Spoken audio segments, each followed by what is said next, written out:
Assalamualaikum warahmatullahi wabarakatuh. Bismillahirrahmanirrahim.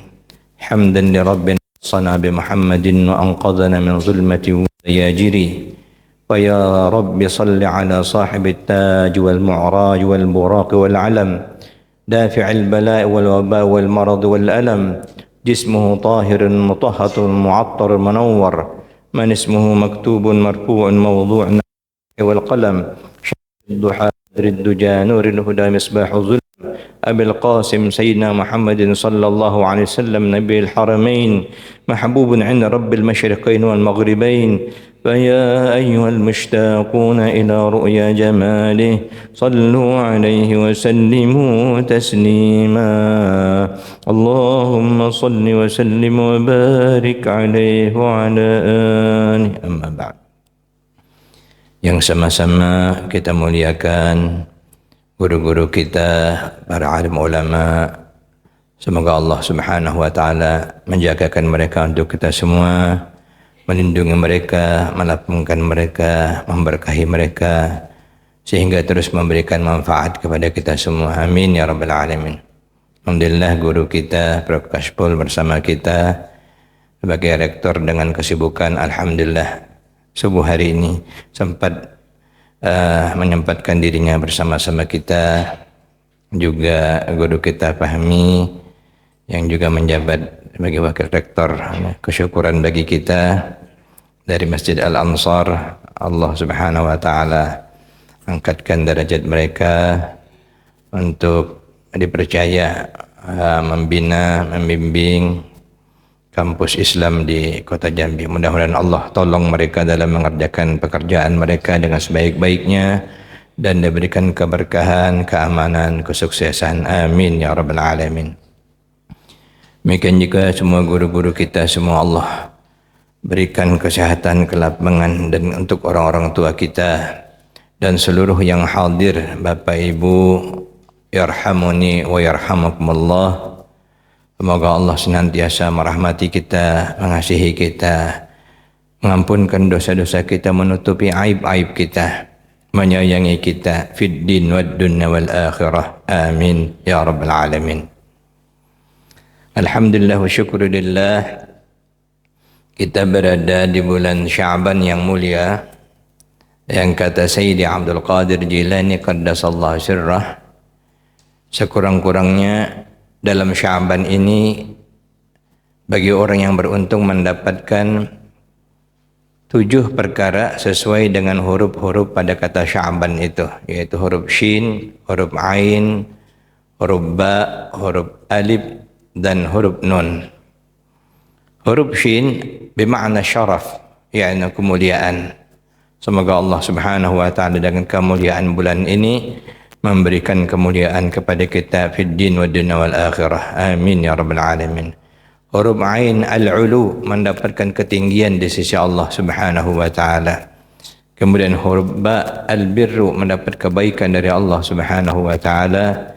Kemudian huruf Alif al-ulfah, mendapat kedekatan dengan Allah Subhanahu wa taala. Kemudian Nun an-nur, mendapatkan cahaya dari Allah Subhanahu wa taala.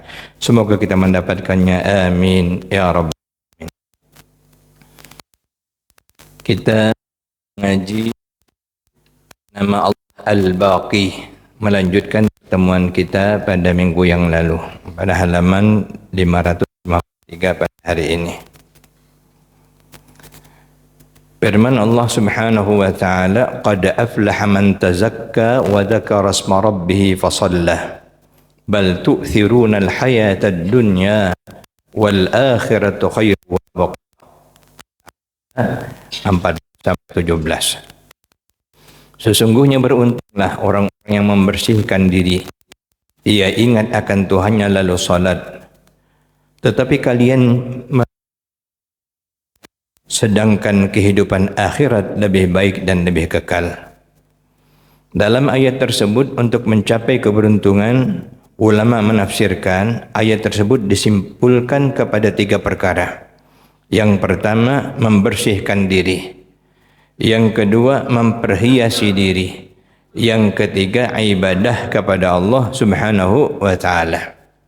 Kalau dalam istilah tasawuf, yang pertama at-takhalli, mengosongkan diri daripada sifat-sifat tercela.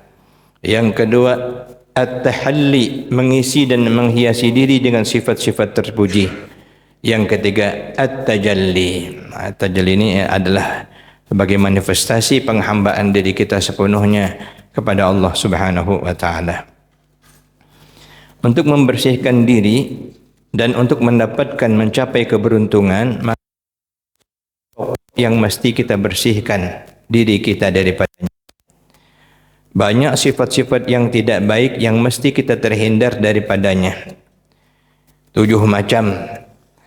Ini kotoran-kotoran hati atau sifat-sifat tercela yang wajib kita bersihkan daripada diri kita sebagai bentuk keimanan kita kepada nama Allah Al-Baqi yang Maha Kekal. Pertama, bersih daripada syirik. Syirik artinya menyembah sesuatu Allah atau menyembah sesuatu berserta menyembah Allah. Ada yang lain disembah selain Allah. Atau mengiktikadkan atau mempercayai bahwa ada sesuatu selain Allah atau bersama Allah yang dapat memberikan manfaat dan mudarat. Padahal la yadurru ma'asmihi syai'un bil ardi wala fis sama' wa huwas samiul alim. Yang dapat memberi manfaat dan mudarat hanya Allah. Yakini ada yang bisa menolong selain Allah. Ada yang bisa melindungi atau menghindarkan diri keluarga kita daripada bahaya selain Allah. Baik itu berupa benda atau lainnya, maka ini adalah bentuk kesyirikan. Na'udzubillah, tsumma na'udzubillah min dzalik. Syirik akbar yaitu menyembah selain Allah atau menduakan Allah. Yang paling berat menghindari adalah syirik khafi, syirik yang tersembunyi. Semoga Allah melindungi kita. Syirik adalah penyakit masyarakat yang karena banyak hal yang dapat membawa kepada kesyirikan. Ini termasuk penyakit yang berat untuk dihindari. Dan ancamannya sangat keras. Sebagaimana firman Allah dalam Al-Quran, barang siapa yang syirik dengan Allah, maka Allah mengharamkan baginya masuk syurga. Dan tempatnya adalah di neraka.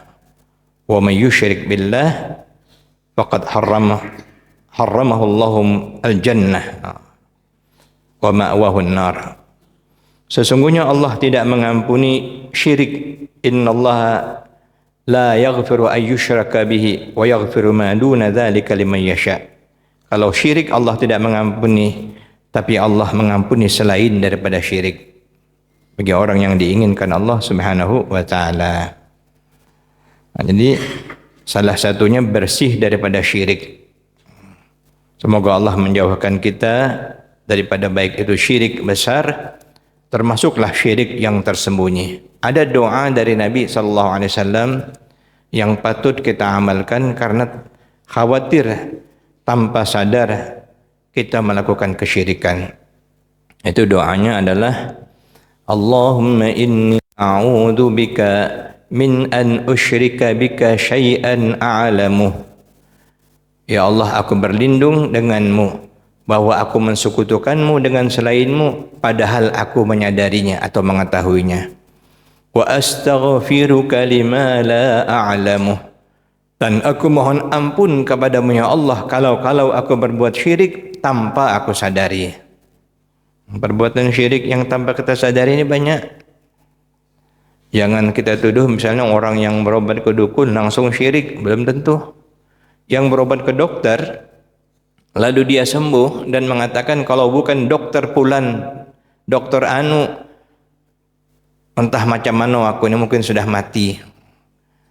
Kalau bukan dengan bantuan si Fulan, entah macam mana mungkin aku tak bisa hidup lagi. Itu kalimat-kalimat syirik. Na'udzubillah, tsumma na'udzubillah min dzalik. Jadi hakikatnya tidak ada satu pun yang bergerak, tidak ada satu pun yang terjadi. La fa'ila illallah. Tidak ada yang memperbuatnya melainkan Allah Subhanahu wa taala. Itu wajib kita tanamkan sebagai bentuk ketauhidan kita kepada Allah Subhanahu wa taala. Karena itu sebagai orang yang beriman, setiap saat kita bersyukur diberikan Allah keimanan, menjadi orang muslim, menjadi orang taat, menjadi ahli ibadah, diberikan Allah kemudahan dalam dunia. Itu kita bersyukur kepada Allah Subhanahu wa taala. Karena semuanya semata-mata anugerah dari Allah. Upaya kita ini ecek-ecek cuman sebenarnya sebagai bentuk ikhtiar. Karena ikhtiar ini menjadi ukuran dapat pahala atau tidak. Penilaian dari Allah Subhanahu wa taala.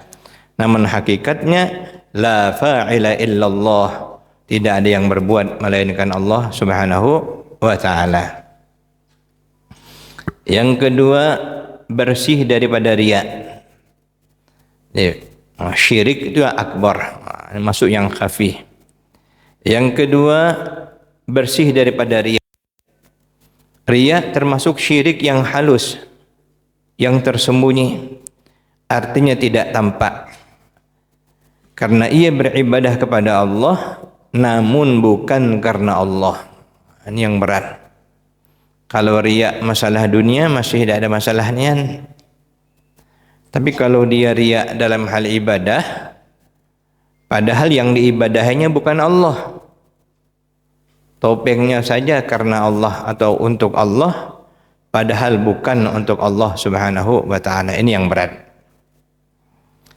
Disebutkan bahwa di akhirat kala orang-orang riya akan dipanggil di padang mahsyar dengan panggilan yang tidak baik, dengan panggilan yang penuh dengan kehinaan, antara lain ya mukhadi', wahai penipu, ya fajir, wahai pecundang, orang yang sesat, orang yang durjana.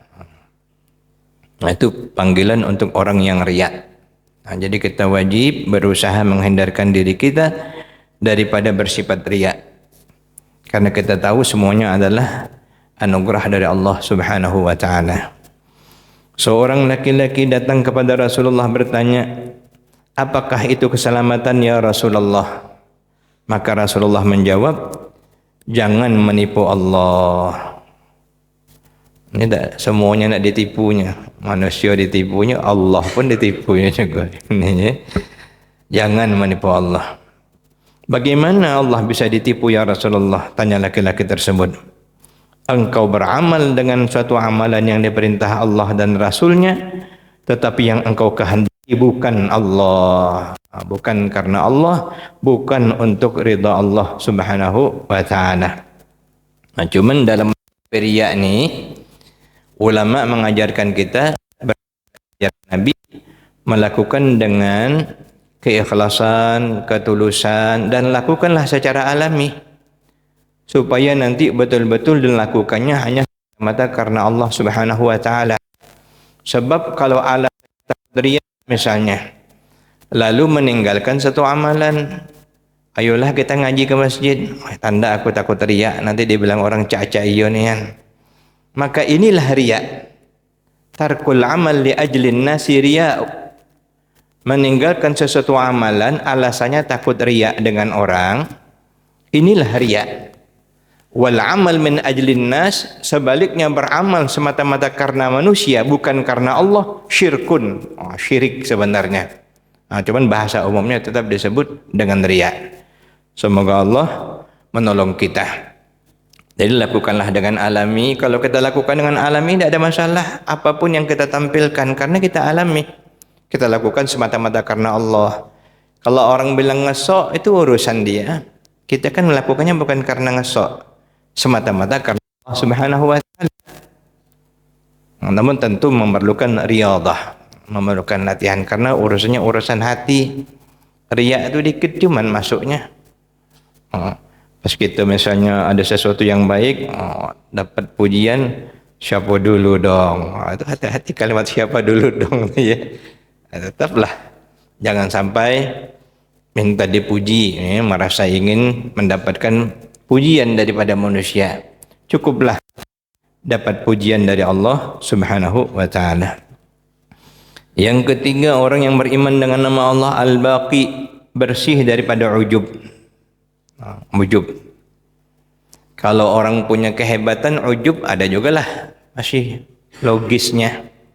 Sudahlah awak tak ada kelebihan apa-apa, ujub pula, merasa bangga, merasa cak-cak tahu.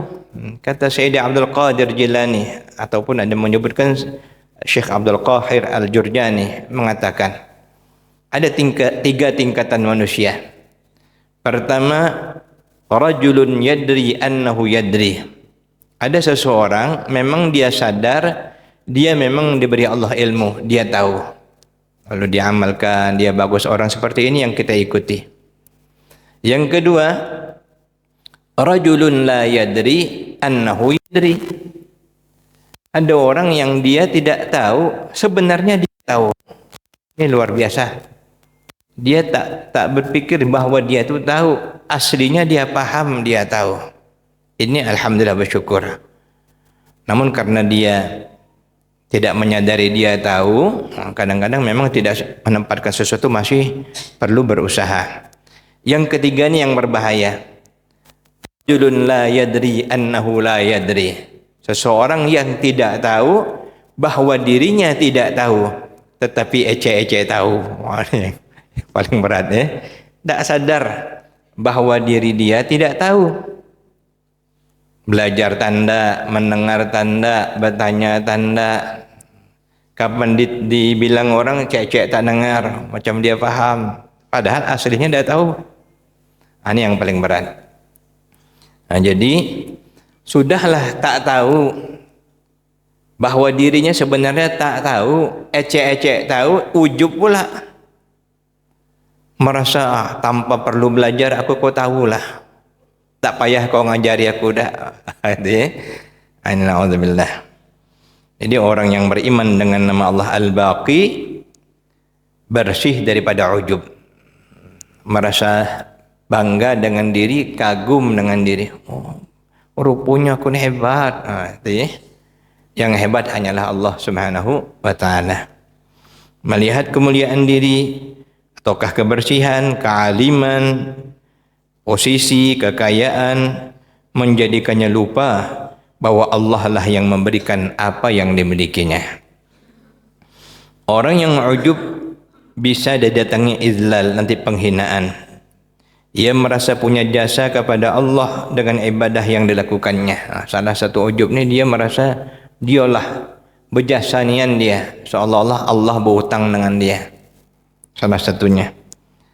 Sehingga kalau doanya tidak dikabulkan, dia merasa heran. Apalah aku ni tak ada kabul, padahal aku ni alim, amalan aku banyak, mestinya kabul.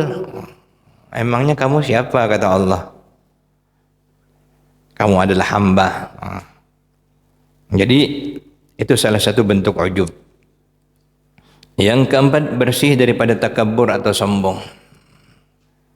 Kalau kita dengar dari penceramah kita banyak, kalau dia kaya, ada kelebihan, ada jabatan, sombong masih jugalah ada logisnya, walaupun tidak ada betul, tidak baik. Yang tak enak ni, yang paling parah, sudahlah tak tahu, sudahlah jahil, sudahlah tak punya, sombongnya minta ampun.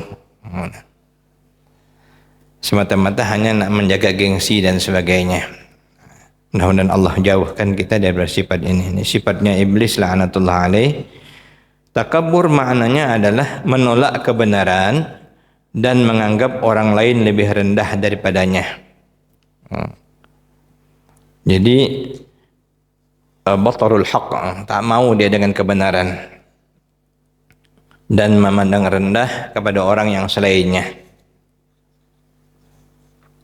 Orang yang sombong ni tidak akan pernah bisa dinasihati.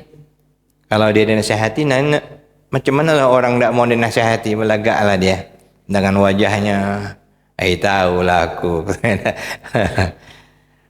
Maaf, kita nak hati-hati juga. Ujian ini banyak. Contoh yang paling sederhana, ada yang cerita kepada saya. Misalnya katakanlah setuju atau tidak setuju, ada jamaah tabligh mendatangi rumah ustaz, rumah kiai, lalu kiai itu diajarinya, bukankah kita bersyahadat la ilaha illallah, lepas itu ke masjid itu hukumnya wajib dan sebagainya. Ustadz atau kiai langsung nyebut, tak tahu ya siapa aku ini ustadz. Tidak mau dia dinasihati. Hati-hati juga ujub namanya.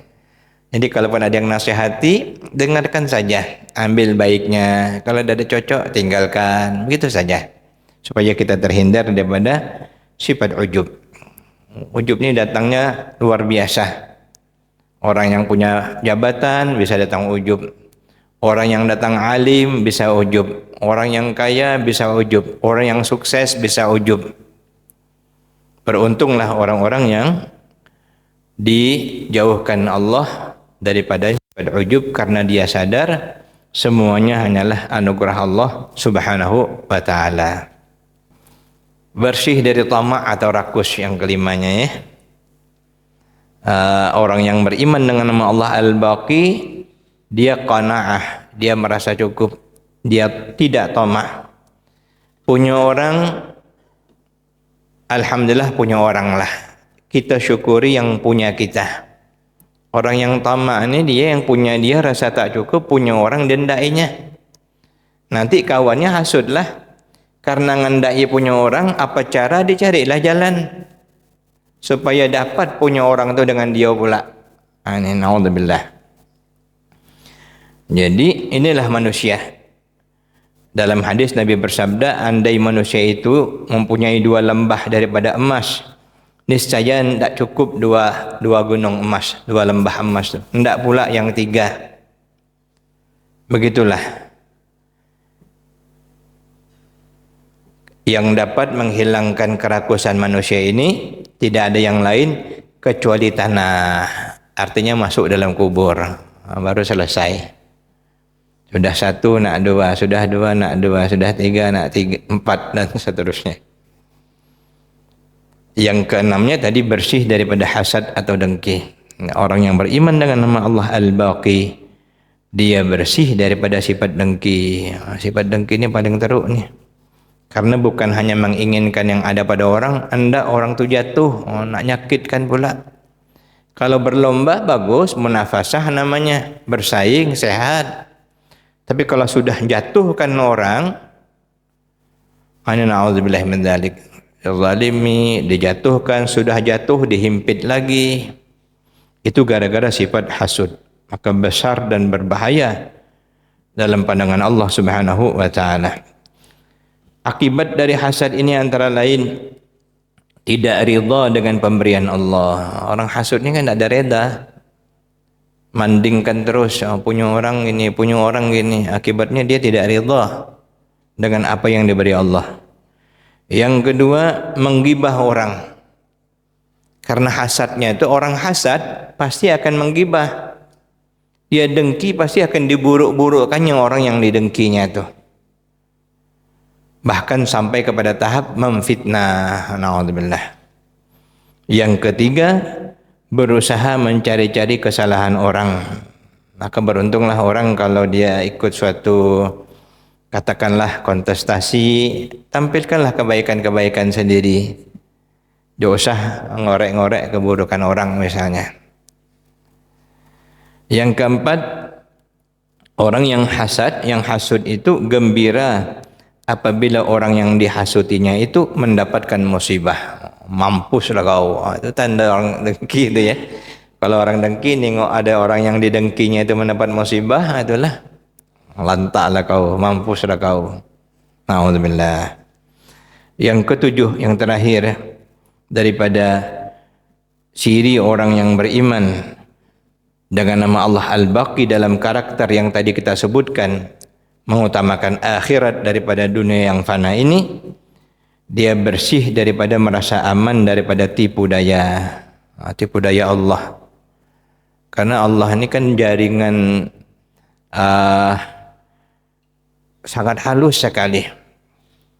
Lepas di sini, belum lepas di sini, lepas di sini, belum lepas di sini. Karena dia maha hebat, maha kuasa. Dan tidak ada yang aman, dan tidak boleh ada yang merasa aman, karena dia harus setiap saat memeriksa dirinya, bersungguh-sungguh memperbaiki dirinya. Sebab kalau tidak, dia terjebak dalam tipu daya tersebut. Wa makaru wa makarallah wallahu khairul makirin. Tanda orang yang merasa aman dari tipu daya Allah ini, misalnya dia rajin sudah ke masjid. Sudah rajin ke masjid itu rasa alim lah sudah, rasa hebat lah sudah, rasa paling bertakwa lah sudah. Lalu memandang dirinya sudah aman, aku ni aman, kawan aku tu belum tahu lagi, ahli neraka mungkin. Nah, ini berarti dia tertipu daya. Nah, gara-gara ini timbul ujub, timbul riya karena tertipu daya. Jadi tidak boleh kita merasa aman.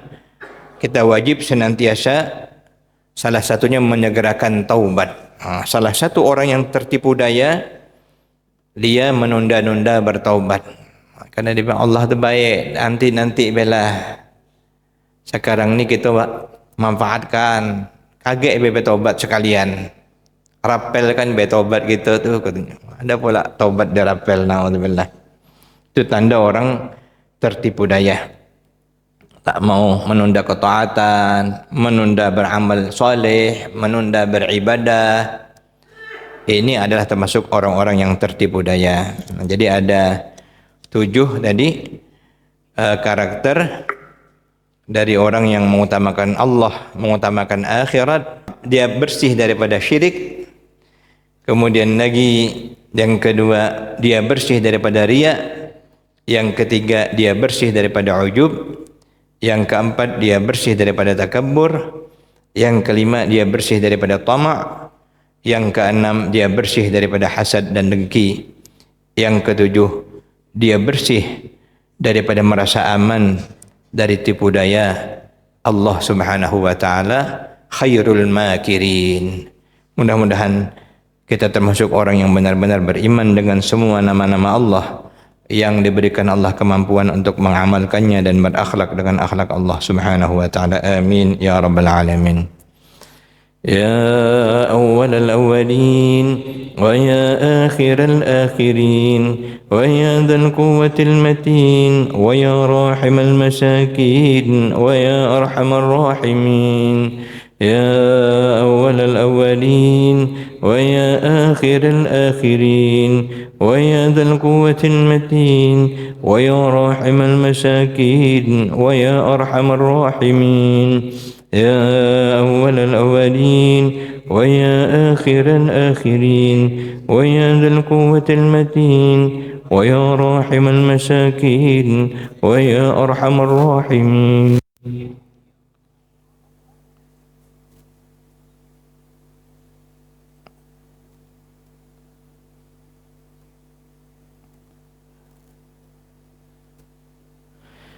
نصر من الله وفتح قريب فالله خير حافظا وهو أرحم الراحمين.